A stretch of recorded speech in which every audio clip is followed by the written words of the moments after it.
Charlie and Farley in Navigating the Waters of Risk Ownership. Risk is inherent to the work we do at BNY Mellon, and it's part of everyone's responsibilities to own the risk in our jobs so we can protect our clients, the company, and each other. It's kind of like operating a boat. Charlie identifies a risk, assesses it relative to risk appetite and potential gains, and then manages everything for the best possible outcome.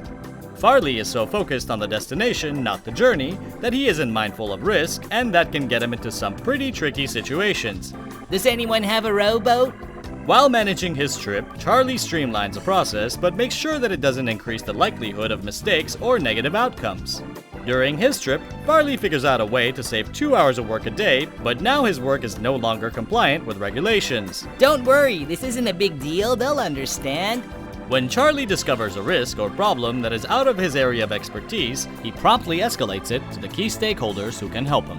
Farley hides problems and possible risks and hopes that they go away. What's the worst that can happen? Okay, before Farley goes swimming, let's talk about risk ownership. Good idea, Charlie. Risk ownership means that you understand the day-to-day risks of your role, watch for new ones, and proactively talk about risk issues with your manager and team.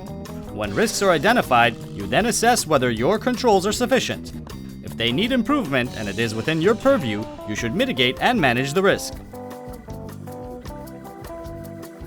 If it is beyond your purview, if there is a near-miss event, you find a problem that's already occurred, or if you aren't sure how to address a potential risk, then escalate the situation to your manager, who may engage the second line of defense.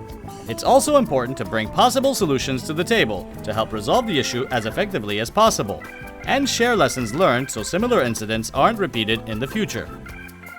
I'm the king of the world! Visit the Managing Risk page on my source to learn more.